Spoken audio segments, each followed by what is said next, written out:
In this lecture, we will discuss how to solve second order linear differential equations about singular points. So we know that when we solve linear differential equations about singular points, we cannot apply directly power series methods.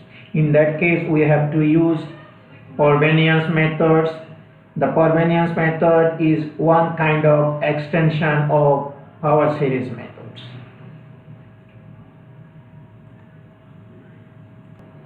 Please take note that when the singular point is regular, then we can apply only Frobenius methods. When the singular point is irregular, we cannot apply Frobenius methods. So the procedure to apply Frobenius methods, we have to consider a power series, then we have to put this power series in the given equations. After that, equating the lowest power of x to 0, we obtain initial equations, and based on the roots of initial equation, we have classified the procedure into three cases. The case number 1, when the initial roots r1, r2 not equal and also not differing by n integers. Another case, the roots are unequal but differing by n integers. Another case, the initial roots are equal. So we will consider one example to solve case number 1. Let us consider one example. Find two linearly independent series solution about x equals to 0 to this equation. Please take note that in the case 1, we always get two linearly independent series solution, but the case 2, we get only one linearly independent series solution, and sometimes we can get two based on the given problems, given differential equations. In case 3 also, we get always one series solution, another one based on the problems. So here we have given a differential equations, that is case 1. So the given equation is 2xy double prime plus 5y plus xy equal to 0. So when we apply Frobenius methods, we no need to make it standard form. So let us consider y equal to this one, c and x power n plus r.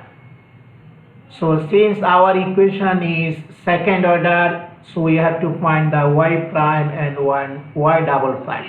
So y prime is n plus r cn x power n plus r minus 1. Cn is constant here, can be real number, can be complex number. Y double prime also n plus r minus 1, cn x n plus r minus 2. This is a simple derivatives. Now we put the value for y double prime, y prime and y in the given equation, this equation. So we get this equation 2x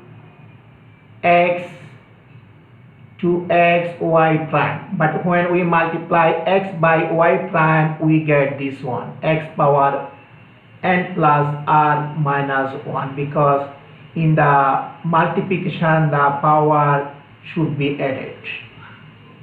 Similarly, for the 5y prime, we put just y prime here, this y prime and x y. So our y is cn x power n plus r, so we multiply by x, that means the x power will be n plus r plus 1.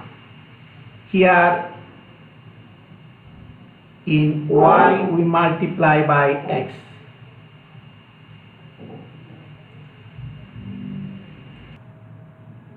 Now we can see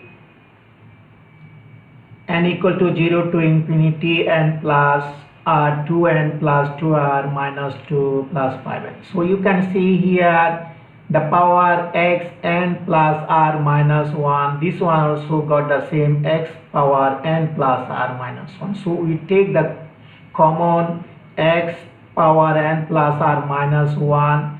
Also we see here cn, so you take the common cn x power n plus or minus 1 here. So that means here we get n plus r, we multiply by 2, that's why 2n plus 2 or minus 2, here we get 5. So this one remain unchanged. Now you can see here the summation based on n equal to 0 to infinity. So we can take out x to the power r outside, so you take x to the power r outside.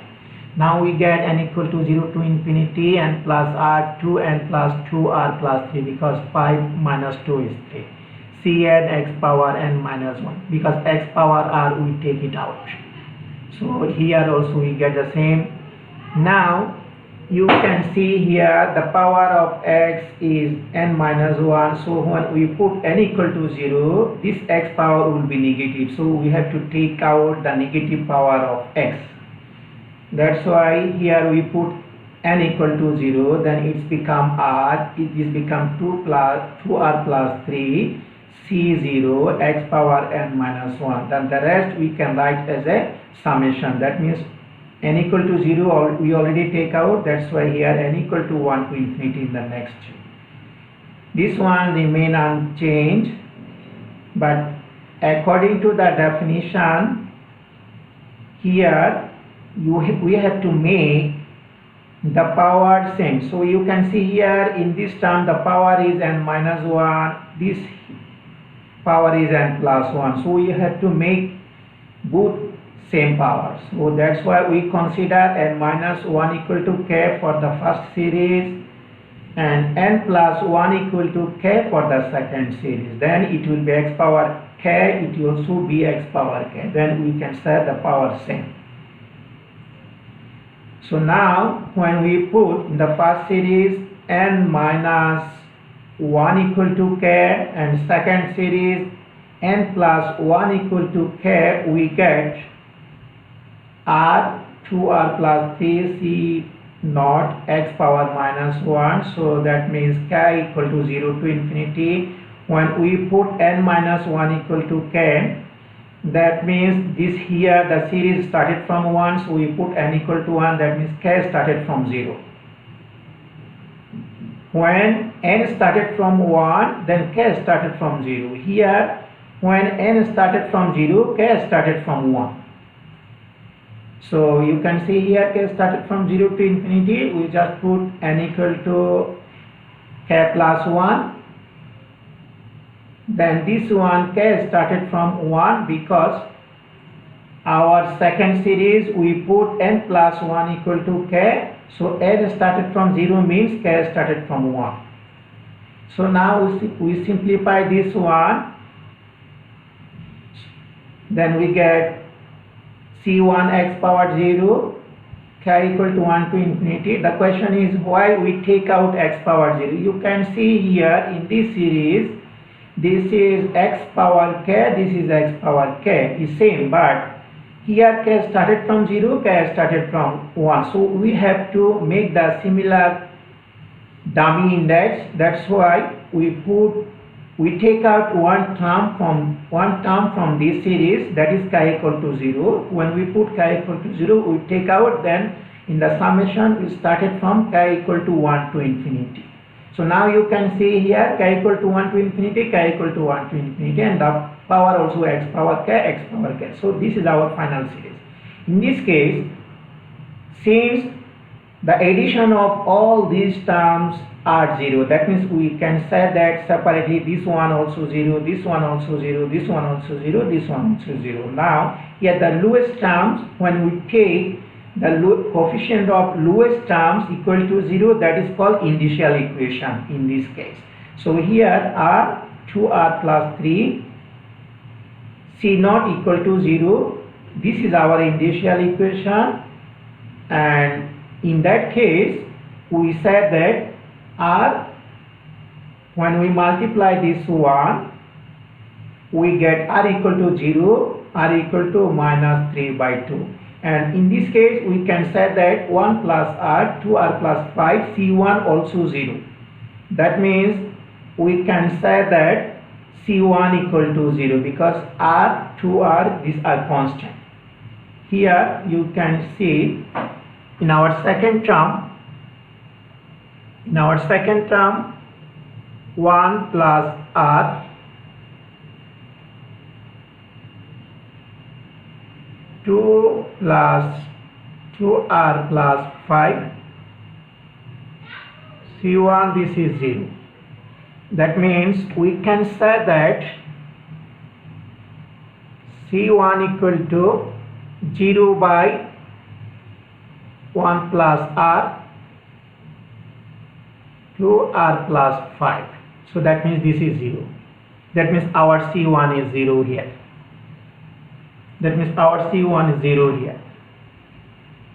Our C1 is 0. So from this one we also can say that this 2 is equal to 0. That means we can say that Ck plus 1 is equal to minus Ck minus 1 x to the power k.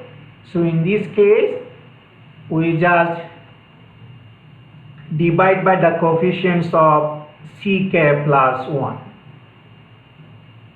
because in these two terms got x power k, so this x power k can be cancelled. So this is our recurrence relation.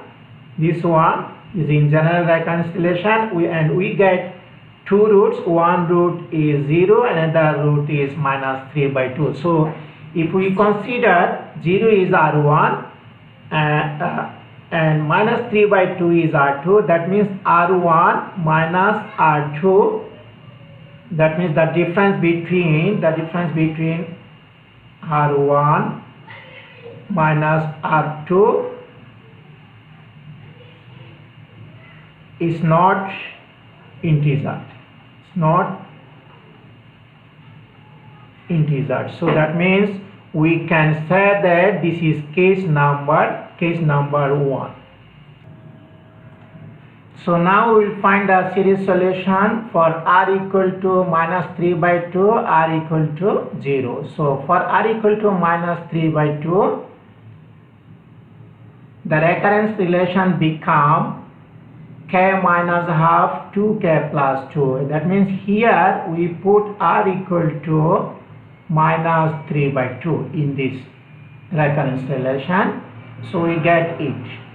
Now we put k equal to 1, we get C2 equals to minus half C naught, and C3 equals to, when we put k equal to 2, we get C3 equals to minus 1 by 9 C1, but C1 is 0 for both R1 and R2.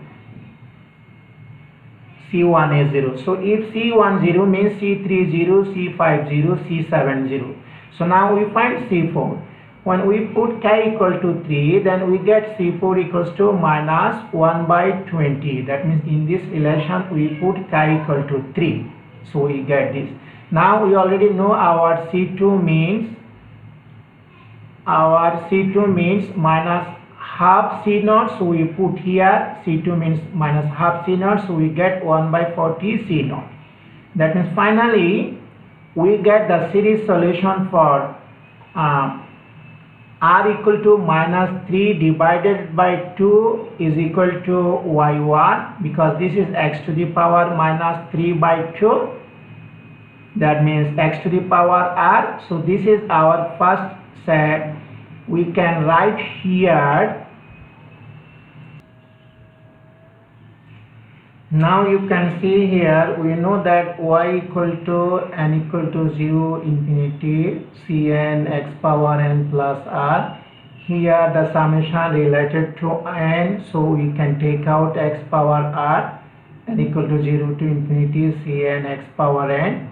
So when we write some terms c0, c1, c2 x square, c3 x cube, c4 x power 4. Now we put the value for c0, c1, c2, c3.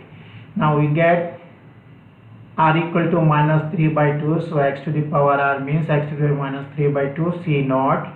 But here c1 equal to 0, c3 equal to 0. That's why we have to put C2 only. C2 means minus half C naught x square, then this is C4 means 1 by 40 C naught x to the power 4. That means we can get it. Now we can take common C naught, then we get x power minus 3 by 2 C naught 1 minus half x square plus 1 by 40 x to the power 4. So the same way we can apply for r equal to 0. Then the recurrence relation here, when we put r equal to 0 in this recurrence relation, we get the new recurrence relation for r equal to 0.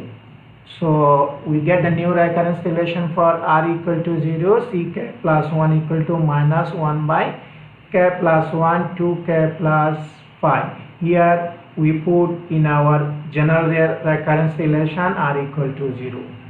Now from this relation we find some terms. So k equal to 1, when you put k equal to 1, we get 1 by 14 C naught. But our C1 is 0, so our C3 also 0, C5 also 0. Then when we put k equal to 1, we get K2. When we put K equal to 2, we get K3, but C1 is 0 means K3 also 0. When you put K equal to 3, we get K4, so K4 equals to minus 1 by 44. C2, so we put the value for C2, then we get 1 by 616 C naught. So the same way we can put r equal to 0 in here in this series. We put r equal to 0 and then we put C naught, C1, C2, C3, C4. So we get this series. We take common C naught, then we get this series. So that means we get two series solution. One is this one y1, then another one is, I give the same name y1, but you can give this one y2. You can give this one as y2. Finally, our general solution is, normally we write the general solution as y equal to capital C1 y1 plus capital C2 y2. So here we put the value for y1 and y2. This is our general solution.